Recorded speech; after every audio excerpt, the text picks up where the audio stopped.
Jadi bukan berarti uang itu tidak penting, saya tekankan lagi. Kan itu banyak yang demo saya, koyo gak butuh rokok ya mas, butuh saya itu. Kata siapa gak butuh. Tapi cara memandang materi itu yang harus dirubah. Kan gitu.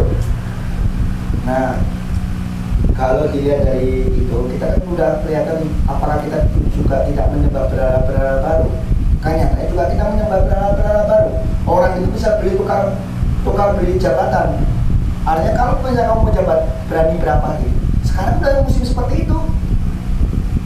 Sak derenge nglajengaken mirsani video sak jangkepipun, kula aturi kapurih nutul tombol subscribe supados boten ketinggalan video salajengipun.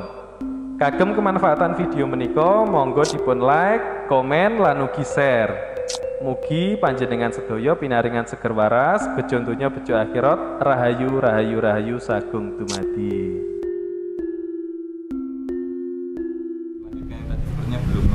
Ya, jadi saya perlu tegaskan ke teman-teman bahwa apa yang kita lakukan saat ini itu bukan berarti teman-teman semua harus latihan senam kecerdasan, karena ketika teman-teman mau berlatih senam kecerdasan itu wilayahnya ada di lembaga. Nah, karena di sini ada Mbak Emma ya, salah satu senior lembaga pelatihan dan pengembangan sumber daya manusia di Jogja. Kita beri tepuk tangan untuk Mbak Emma.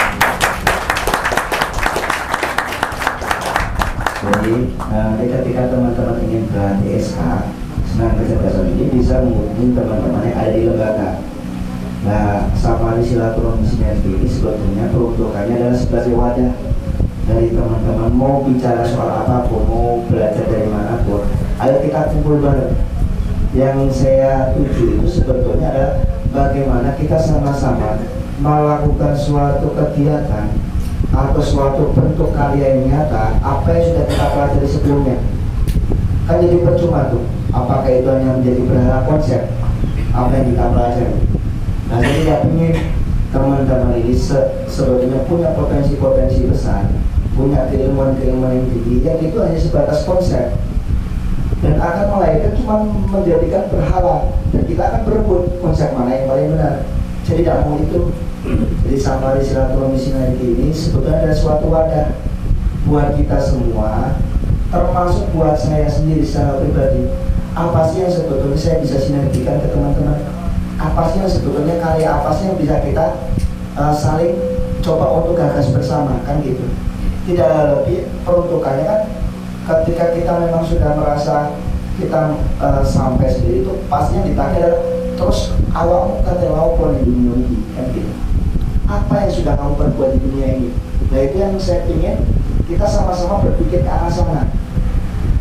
Jadi saya berharap di sini saya bersyukur sekali ada Bu Awang, ada Mas J yang menjadi salah satu dari teman-teman yang terus kita intens diskusi sampai saya berharap kita sudah bisa melakukan suatu tindakan nyata ya Mas J. Walaupun tindakan itu hanya kecil, entah itu teman-teman punya potensi apa, ayo kita rembuk bareng. Ayo kita coba gagas bareng-bareng. Paling tidak itu bukan untuk kita. Saya juga meskipun saya kelihatan masih muda ya secara umur, dan kan belum tentu juga apakah saya sudah pasti akan melanjutkan umur saya sampai ke umur berikutnya. Kan itu yang saya waspadai. Terus dan saya tidak berbuat apa-apa. Kan gitu. Kita kan nggak tahu batasan umur kita sampai kapan. Nah, jadi saya berharap saya pun sendiri ingin gitu. Saya diperkenankan hadir bareng teman-teman ini untuk membentuk suatu kegiatan yang dimana kegiatan itu bisa dirasakan di masyarakat sekeliling kita. Kan gitu. Oke, kita lanjut ke arah berikutnya. Kenapa kita sekarang harus sudah mulai berimplementasi? Kenapa kita sekarang harus sudah berbuat? Jangan sudah kita udah selesaikan kita bicara singular dan bagaimana mengatasi singular. Dan sekarang kita bahasanya adalah bagaimana kita menerima memanfaatkan pemahaman-pemahaman singular itu dalam kehidupan sehari-hari. Kan gitu. Apakah hanya untuk memperkaya diri? Kan bukan itu. Apakah hanya untuk menebalkan eksistensi? Kan bukan itu. Jadi yang kita butuhkan sekarang itu adalah sebuah suatu tindakan yang dimana tindakan itu mencerminkan nilai-nilai keharmonisan, nilai-nilai harmoni. Oke, saya lanjut berikutnya. Nah, ini sambil kita tanya jawab, karena tadi teman-teman sudah bertanya dengan saya akan bertanya ke teman-teman biar imbang. Atau mungkin ada yang tanya lagi. Karena kita harus ke how to lah, apa yang sudah kita pelajarkan harus terimplementasikan sekarang. Kan daripada kita berdebat terus soal konsep. Ya.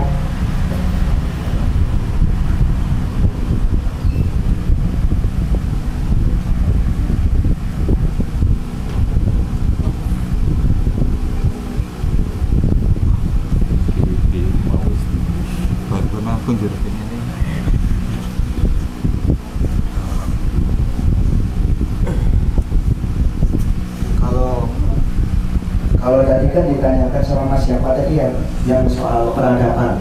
Oh iya, Mas Proka.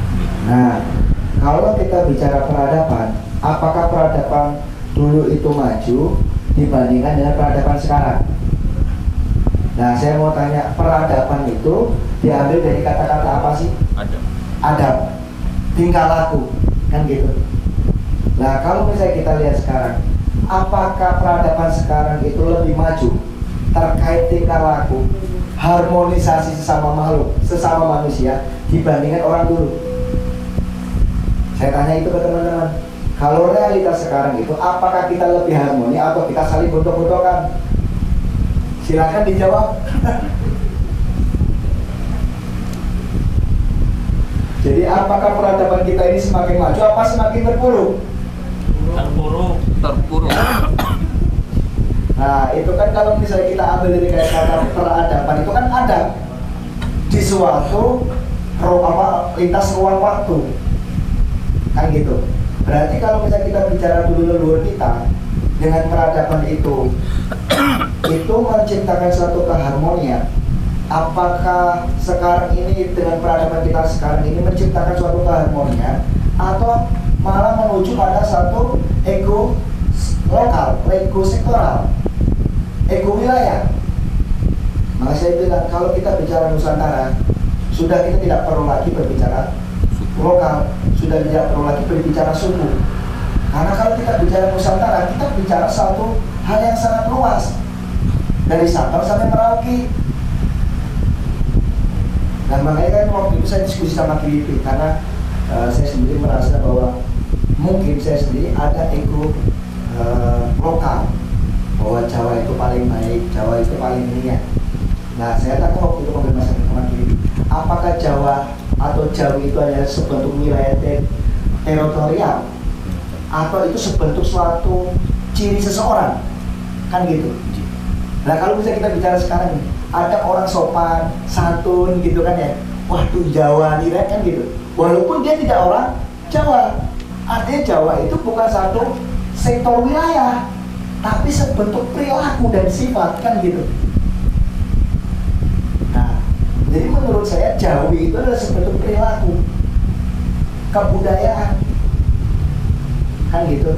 Nah, sekarang ini kalau misalnya di Ramalan Joyobo itu Jawa kali separuh, ya itu bisa banyak arti. Nah, sebetulnya kayak gini teman-teman, kalau kita bicara tadi secara teknologi, peradaban saat ini sangat canggih, sepakat kan semua. Misalnya gini, orang dulu kita lihat secara film, orang penyanyi dulu itu kalau mau rekaman dia harus dibutuhkan suatu tatanan mental dan fisik yang cukup bagus. Karena apa? Dulu peralatannya kalau misalnya mau merekam itu cuma sekali, kalau mau merekam lagi nggak bisa dihapus dan biayanya kan mahal. Artinya dia akan memaksimalkan potensinya di waktu itu. Kalau orang sekarang enak nyanyi ngawur falas, gampang buat tinggal diedit, kan gitu. Foto tinggal klik. Ya, kalau dulu kan penuh perjuangan. Makanya lagu-lagu dahulu itu lebih mengena sampai sekarang, benar enggak? Kalau lagu-lagu sekarang paling cuma 3 bulan sudah berhenti siklusnya, karena nggak ada roh di situ, tidak ada feel. Apa namanya? Autotune ya. Nah, makanya sebetulnya bukan kita mau menghilangkan teknologi, tapi kita coba buat teknologi ini yang sesuai dan yang mengarahkan seseorang pada suatu titik poin. Seseorang itu semakin lebih mengenali dirinya, bukan memisahkan diri, kan gitu.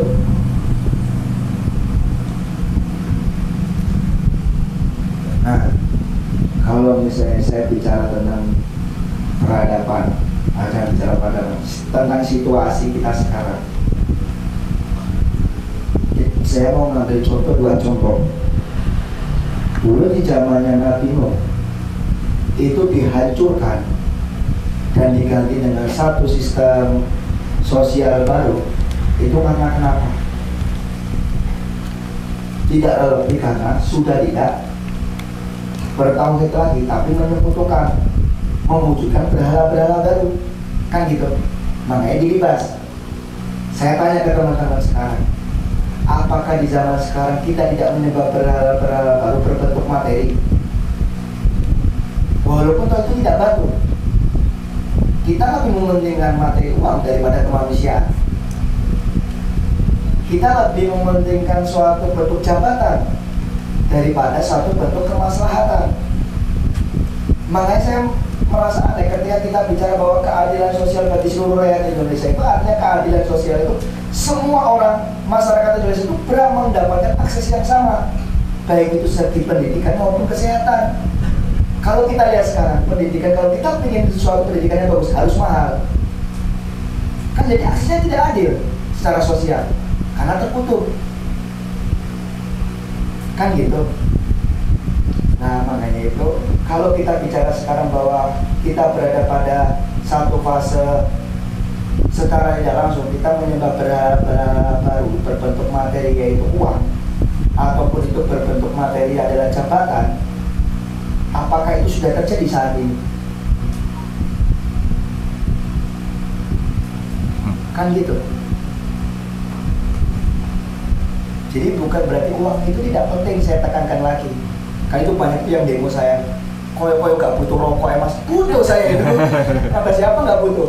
Tapi cara memandang materi itu yang harus dirubah, kan gitu. Nah, kalau dilihat dari itu, kita kan udah kelihatan apakah kita juga tidak menyembah berhala-berhala baru. Kan nyatanya juga kita menyembah berhala-berhala baru. Orang itu bisa beli tukar beli jabatan. Artinya kalau misalnya kamu mau jabat berani berapa gitu. Sekarang udah musim seperti itu. Nah, kalau misalnya dilihat dari zaman Nabi Lut sendiri, itu dihancurkan karena apa? Kaum Sodom. Sekarang itu LGBT sudah merajalela. Dan itu kalau dilegalkan, ya sudahlah selesai, kita sama-sama sepakat bahwa kita harus ringkes-ringkes dalam drama kolosal bersama. Kan gitu. Kalau kita bicara alam semesta dan kita sendiri adalah bagian dari alam semesta, seluruh alam ini dia memiliki peran bersama, yaitu melanjutkan drama kolosal ini. Dan setiap individu kita berperan sesuai dengan drama yang sudah dicetak kita menjadi apa. Misalnya kayak alam semesta sendiri, ketika bumi mengitari matahari, menurut saya itu adalah drama dia yang harus dia kerjakan. Dan itulah saya meyakini bahwa seluruh alam semesta itu bertasbih. Dan sedangkan kita yang seharusnya mengikuti drama kolosal itu, drama kolosal itu artinya satu sama lain kan saling terikat, saling berbagi peran, kan gitu. Tapi kalau kita mengarah pada konsep sekarang itu manusia semakin individual, berarti dia sudah menyingkir dari drama kolosal. Artinya kalau semuanya pada individual, ya udah berarti drama ini udah mau selesai. Ya berarti kita sepakat untuk ringkes-ringkes bersama, kan gitu logika berpikirnya. Makanya saya ingin berharap teman-teman itu, ayo kita lanjutkan drama ini. Masa mau berhenti di kita, kan konyol. Kan kasihan anak cucu kita ini. Makanya saya berharap teman-teman berpikirnya sudah tidak individual. Karena kita adalah sistem drama bersama, maka ayo kita gandengan bareng-bareng. Ayo kita silaturahmi bareng. Ayo kita sinergi bareng-bareng. Makanya saya itu di waktu ditanya teman-teman, ketika kita diskusi mau seperti apa, kan kita mengambil tema itu memasyarakatkan harmoni, mengharmonisasikan masyarakat. Artinya bahwa saya ingin berharap bahwa ayo kita bareng-bareng melanjutkan drama ini hingga terciptalah masyarakat yang lebih harmoni. Kan gitu. Harmoni itu kan dari beberapa unsur yang saling mensupport.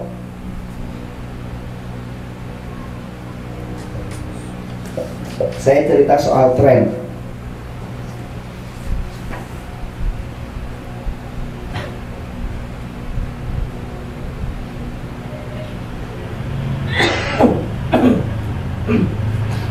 Kita bicara iPhone. iPhone itu, iPhone 10, ketika dia luncur dan sampai ke puncak, sebelum dia luncur, iPhone 11 ini harus muncul. Untuk melanjutkan apa? Melanjutkan tren iPhone. Paham nggak? Kalau teman-teman yang bisnis marketing ya mungkin tahu, sebelum suatu produk itu dimunculkan, produk setelahnya itu harus sudah muncul prototipenya, ya kan Pak? Iya, betul. Kalau itu tidak muncul, dia akan kehilangan momentum ini. Misalnya kayak Nokia sendiri, itu kenapa dia hancur lebur ke bawah? Karena dia tidak update. Nah, sedangkan setiap iPhone muncul, iPhone 10, iPhone 11 itu sudah diluncurkan secara prototipe, tapi tidak dikeluarkan ke permukaan. Tapi ketika trennya sudah mulai muncul, menurun, dikeluarkan lagi oleh dia. Terus Oppo aja ada A1, A2, A3, A4 sampai A berapa kan gitu. Artinya terus mengakselerasi, terus melakukan suatu perubahan-perubahan, upgrading diri, upgrading produk. Oke, sepakat? Nah, jadi kalau tidak dia akan menurun. Berarti dia menuju pada laju produk yang akan dihancurkan karena tidak sesuai dengan zamannya. Ini sama sebetulnya siklusnya. Ketika kita bicara zaman sekarang, ini kan sudah sampai di sini nih. Kalau kita bicara bareng-bareng, apakah saat ini kita merasakan satu keharmonisan bersama di saat ini? Apakah zaman sekarang ini layak untuk kita dihuni sebagai seorang manusia? Yang sebetulnya manusia itu adalah hubungan sosial, saling bahu-membahu, atau kita menjadi makhluk yang semakin individual? Pertanyakan itu ke teman-teman. Kalau itu dirasa bahwa kita mengalami satu degradasi individual, berarti kita menuju pada laju kehancuran bersama. Nah, itu mau dipercaya apa nggak dipercaya terserah aja, dirasakan sendiri.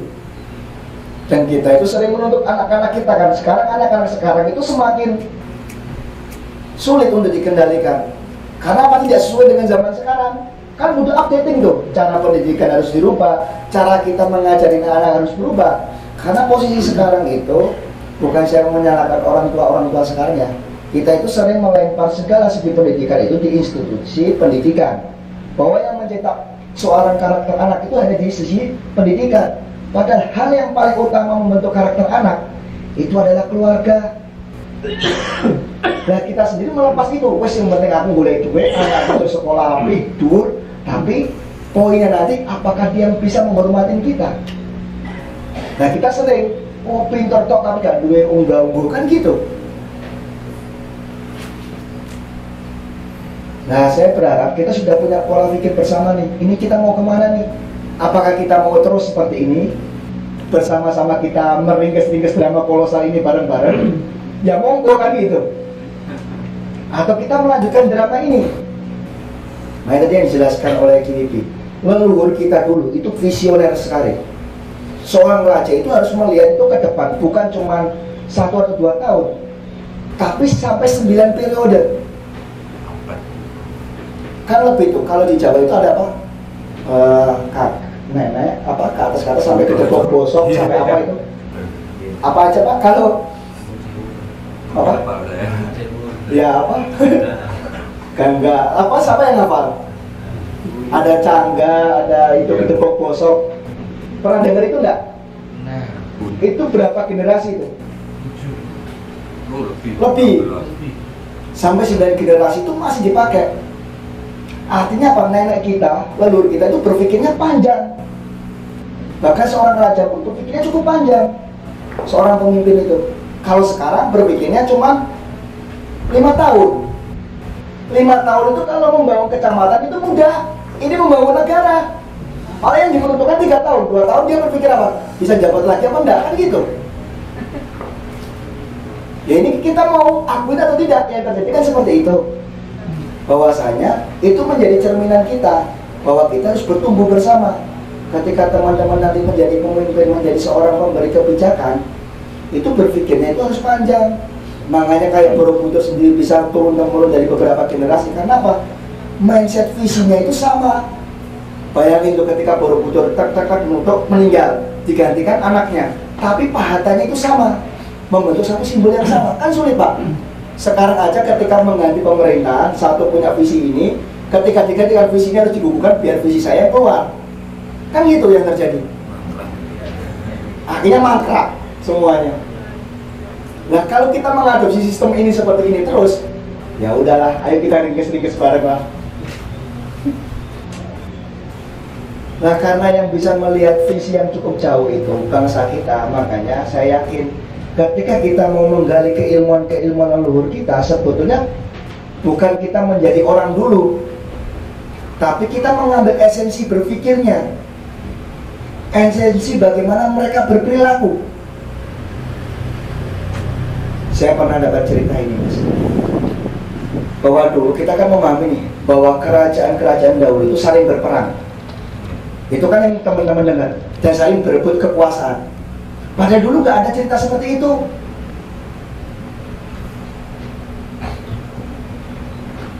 Jadi kalau di bangsa kita dahulu itu ada 3 dekade kerajaan.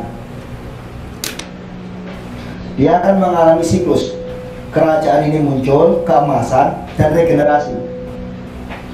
Seorang satu kerajaan itu dia akan berganti ketika sudah 9 raja. Ketika sudah 9 raja, dia harus bertumbuh lagi, memunculkan suatu kerajaan baru. Makanya di kita itu ada sebutannya ada Dharma Yuda dan Karma Yuda. Kalau dia tidak melakukan Dharma Yuda, ritual itu, maka dia akan mendapatkan Karma Yuda, yaitu apa? Kerajaan ini akan tenggelam dengan sendirinya. Jadi tidak pernah ada peperangan. Mungkin yang dimaksud peperangan itu adalah tradisi. Jadi gini, dulu itu setiap mau pergantian dari 9 raja menuju kerajaan baru, itu ada yang disebut dengan tradisi. Tradisinya seperti berperang. Makanya kalau dicari, setiap suku di Nusantara itu punya tradisi perang, tarian perang. Nah itu yang diadopsi oleh Barat. Ngomong ini perang, rebutan kekuasaan. Padahal tidak seperti itu. Itu sebentuk siklus estafet, pergantian. Kalau tidak dia melakukan itu, maka akan mendapatkan karma yuda, yaitu kerajaan itu akan tenggelam. Maka ketika sudah 9, dia harus berganti nama kerajaan itu. Berarti bisa dibilang proses transisi Majapahit ke Demak itu adalah bagian dari itu ya? Bagian dari itu. Bukan perang. Bukan perang. Karena ini sudah tidak zaman saya lagi. Digantikanlah oleh Raden Patah. Nah, kita itu punya tradisi itu. Ketika memang itu sudah diambil oleh raja yang baru, Mas, dia harus membentuk suatu kerajaan baru dengan sistem yang baru, yang lebih visioner, karena sudah tidak lagi zaman dia. Siliwangi sendiri itu tidak moksa. Siliwangi sendiri kan di apa? Itu serat Siliwangi ya, apa namanya? Uga Siliwangi. Ya, Uga Siliwangi kan jadi menjelaskan, kalau yang ikut sama aku, pergilah ke arah sini. Yang ikut raja baru ke arah sini. Artinya dia tidak moksa. Dia bilang bahwa ini bukan peradaban saya, ini sudah tidak zaman saya. Makanya mau ikut saya, mau bawa sama saya, kalau enggak ikut dengan. Nah ya kan gitu. Jadi tidak moksa. Itu kata siapa kan konyol itu. Kan berarti Belanda itu sukses menjajah kita. Nah dari perebutan dari perpindahan ini, Mas, itu ketika dia sudah melakukan satu ritual itu seorang raja baru itu akan dilepas kudanya. Dan wilayahnya itu sesuai dengan di mana kuda itu berjalan. Jadi memang tidak ada peperangan. Nah, diperuntukkan ketika kita kalah perang sama Belanda dan sebagainya, itu menurut kita itu bukan perang. Perang seorang bangsa kita itu adalah 1 lawan 1, itu kesatria. Nah, kesatria kita hilang, itu karena kita ikut Barat. Jadi perangnya jarak jauh. Itu nggak perang, itu mainan anak kecil itu. Kalau perang ya depan-depan. Karena kita mengadopsi itulah sekarang lihat perang di media. Cuman berani ngolok-ngolok di media terus pergi. Kan bukan menjadi kesatria lagi kita ini. Makanya menurut saya kesatria baru itu harus muncul saat ini dengan apa? Dengan dia siap melangkah dan mengambil resiko apapun itu resikonya. Makanya saya berharap, apalagi sekarang kondisi sekarang kita lihat tuh TikTok sebegitu maraknya. Kan kemarin saya diskusi sama Bu Awang. Bu Awang itu miris melihat perempuan-perempuan Nusantara sekarang itu joget TikTok. Padahal itu kan sebetulnya perempuan-perempuan Nusantara ini kan perlu kita angkat nih. Bagaimana daya juang orang-orang perempuan-perempuan dulu. Bagaimana Kartini. Mungkin dulu Kartini itu seperti Bu Awang. Dengan zaman sekarang kan gitu, bukan reinkarnasi ya. Nanti dikira Bu Awang itu reinkarnasi siapa? Tri Tunggal Buana Dewi. Sendiko Dawa Bu. Mana itu? Nah artinya apa? Kan kita harus muncul tuh. Karena apa? Perempuan-perempuan itulah yang akan melahirkan kesatria baru Nusantara berikutnya. Kalau semuanya joget semua ya udah. Berarti kan kita sepakat tuh. Udah ringkes-ringkes semua atau kita mau teruskan kan gitu. Makanya saya minta ke teman-teman, saya memohon ke teman-teman, ketika memang teman-teman memiliki satu kegelisahan bersama, satu poin visi bersama ke depan, maka saya mengajak teman-teman untuk bersinergi bersama. Kita sudah berbicara lagi di wilayah implementasi. Kita berbicara lagi di wilayah bagaimana how-to kita, bagaimana harus kita lakukan saat ini. Sambil kita belajar spiritual. Jadi itu bisa berjalan bersamaan. Bukan orang berspiritual terus ngelimis nggak mau ditemui oleh siapa-siapa. Dan ketemu harus bayar loket berapa, nggak gitu. Jadi orang yang berspiritual itu harus mudah dijangkau oleh masyarakat yang lebih luas. Kalau kita contoh Rasulullah sendiri kan gitu. Rasulullah sendiri itu kan dengan kesadaran yang cukup tinggi, dan kita kan juga nggak mungkin sampai ke kesadaran beliau selevel dengan beliau misalnya. Tapi beliau itu mudah sekali ditemuin, mudah sekali dijangkau. Wah, benar kan gitu, nggak gitu. Tapi dirangkul semuanya. Apakah Rasulullah itu dulu pakai waskita? Mau perang harus pakai waskita? Enggak. Beliau pun juga berpikir secara pola. Harus ada mata-mata dulu kita mau diserang apa enggak. Karena pada zaman dulu kan Rasulullah sendiri tidak pernah menyerang. Beliau kan selalu bertahan. Nah, saya ingin berharap teman-teman, ayo kita bareng-bareng lah. Kita mulai berpikir bagaimana nasib anak kita, bagaimana nasib cucu kita, bagaimana nasib cicit kita. Kan berpikirnya kan kita harus bersama-sama berpikir bahwa alam semesta ini, bumi pertiwi ini adalah titipan untuk anak cucu kita, bukan untuk kita. Maka gunakanlah pada zaman kita itu dengan sebaik mungkin. Nah, seorang raja itu harus punya dua karakter, dan itu saya rasa semua orang di sini harus punya dua karakter itu. Karena saya yakin bahwa teman-teman ini akan menjadi raja-raja bagi dirinya sendiri. Yang satu, dia harus menjadi suami atau istri dari alam lingkungannya. Maka orang raja dulu harus punya dua karakter, yaitu Bumipati dan Patrapati. Bumipati itu adalah bagaimana dia menikah dengan alamnya, menjaga alam, meneruskan kontinuitas sebagai alam, bagaimana alam ini terus selaras dengannya. Yang kedua adalah Patrapati, masyarakat menjadi istrinya. Makanya seorang raja itu harus menikah dengan rakyatnya, agar apa? Untuk melindungi rakyatnya. Jadi sebegitu luhurnya loh bangsa kita dulu itu bukan mitos. Makanya kalau ada yang masih bilang mitos itu di barat, maka kita harus tunjukkan bahwa di timur itu semua pernah terjadi di sini. Dan ayo kita buktikan bersama bahwa Nusantara ini adalah bukan peradaban yang rendah, tapi peradaban yang mampu menampung semuanya dan menciptakan suatu tatanan baru hingga seluruh dunia ini semakin damai lagi.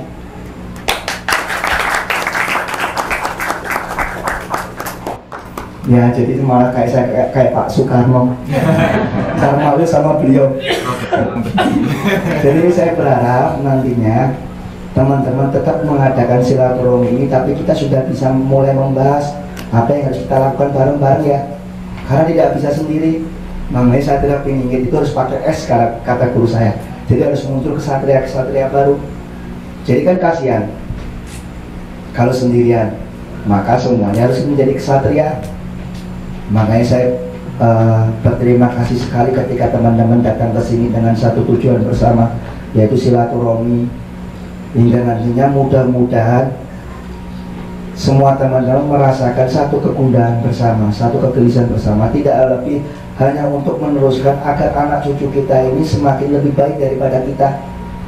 Walaupun toh itu seolah-olah tidak mungkin, yang penting kita sudah berjalan.